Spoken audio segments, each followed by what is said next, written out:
మరో breaking news చూస్తున్నాం. తెలుగు రాష్ట్రాల్లో ఎండలు దంచి కొడుతున్నాయి. ఉదయం 7 గంటల నుంచే చిట్టపట్టలు చికాకు పెడుతున్నాయి. ఉదయం 9 తర్వాత ఇళ్ల నుంచి బయటకు రావాలంటేనే జంకే పరిస్థితి నెలకొంది. ఇక హైదరాబాద్ లో అయితే ఎండలకు మాడు పగిలిపోతుంది. ఉక్కపోత చెమటలతో ఇబ్బంది పడుతున్నారు జనాలు. ఫ్యాన్లు, ఏసీలు నిరంతరాయంగా పనిచేస్తున్నాయి. కొద్ది రోజుల పాటు తెలుగు రాష్ట్రాల్లో వడగాల్పులు ఉంటాయని వాతావరణ శాఖ అధికారుల హెచ్చరికలకు తగ్గట్టుగానే ఎండలు ఉన్నాయి. హైదరాబాద్ లో ఎండలు తాజా పరిస్థితిపై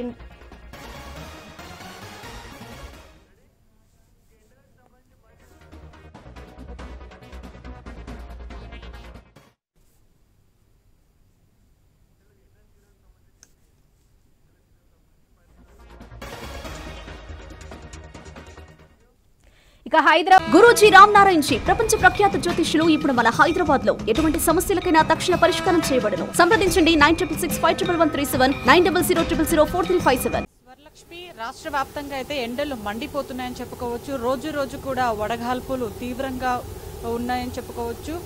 సాధారణ కంటే 2-3 డిగ్రీల ఉష్ణోగ్రతలు గరిష్ట స్థాయికి చేరుకున్నాయని చెప్పుకోవచ్చు. గత సంవత్సరం కంటే ఈ సంవత్సరం ఎల్నినో ప్రభావంతో ఎండ ప్రభావం అనేది చాలా ఎక్కువగా ఉందని చెప్పుకోవచ్చు. ఉదయం 9 గంటల నుంచే సాయంత్రం 4:30-5 గంటల వరకు కూడా గరిష్ట ఉష్ణోగ్రతలతో ప్రజలు బయటికి రావాలంటే విలువిల్లాడుతున్నారని చెప్పుకోవచ్చు. ప్రత్యేకంగా చిన్నపిల్లలు, వృద్ధులైతే చాలా భయభ్రాంతులకు గురవుతున్నారని చెప్పుకోవచ్చు. ఎందుకంటే మనం చెప్పుకోవచ్చు, నిత్యం ఏదో అవసరం నిమిత్తం బయటికి రావాల్సిందే. చాలా మంది కూడా ఉదయం ఆఫీస్కి వెళ్లే వాళ్ళు కావచ్చు, ఇతరత్ర పనుల నిమిత్తం బయటికి వస్తుంటారు. అలాంటి వాళ్ళు వేడి, ఉక్కపోతతో, వడగాల్పుల తీవ్ర ప్రభావంతో అయితే బయటికి రావడానికి చాలా మంది భయపడుతున్నారని చెప్పుకోవచ్చు. అయితే మినిమం 43 డిగ్రీల ఉష్ణోగ్రతలు మాక్సిమం చెప్పుకోవచ్చు. మార్చి 3rd వీక్ నుంచి మనకు ఎండ ప్రభావం అనేది ఎక్కువగా కనిపిస్తుంది. అలాంటిది ఈ సంవత్సరం అయితే మార్చి 1వ వారం నుంచే ఎండల ప్రభావం అనేది మనకు ఎక్కువగానే కనిపిస్తుందని చెప్పుకోవచ్చు.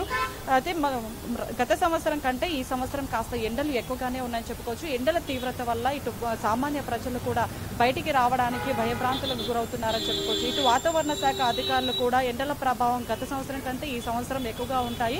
ఎల్నినో ప్రభావంతోనే ఈ సంవత్సరం గరిష్ట ఉష్ణోగ్రతలు నమోదవుతున్నాయని చెప్తున్నారు. అలాగే హైదరాబాద్ వ్యాప్తంగానే కాదు, జిల్లాల వ్యాప్తంగా కూడా గరిష్ట ఉష్ణోగ్రతలు నమోదవుతున్నాయి. ఎక్కువగా అయితే మన హైదరాబాద్లో అయితే కుకట్పల్లిలో కావచ్చు, మల్లాపూర్లో కావచ్చు, చాలా ఏరియాల్లో కూడా గరిష్ట ఉష్ణోగ్రతలే నమోదవుతున్నాయని చెప్పుకోవచ్చు.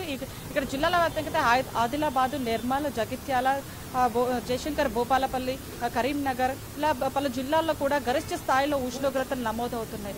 మొత్తానికైతే చాలా మంది కూడా బయటికి రావడానికి చాలా భయపడుతున్నారని చెప్పుకోవచ్చు. ఉదయం నిత్యం ఏదో అవసరం నిమిత్తం బయటికి వస్తారు. వాళ్ళందరూ కూడా చాలా ప్రికాషన్స్ కూడా తీసుకొని బయటికి రావడం జరుగుతుంది. చాలా మంది కూడా స్కార్ఫ్లు కట్టుకోవడం కావచ్చు, టోపీలు పెట్టుకోవడం కావచ్చు, ఇలా పలు జాగ్రత్తలు తీసుకొని బయటికి వస్తున్నారు.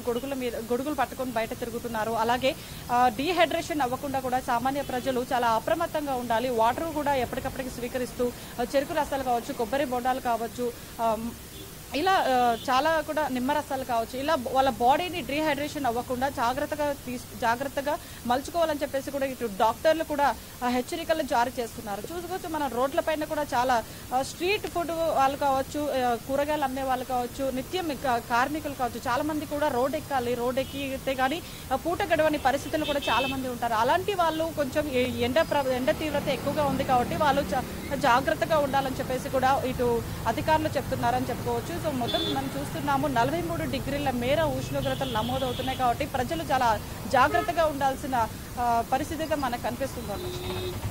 Right Lahari, thank you.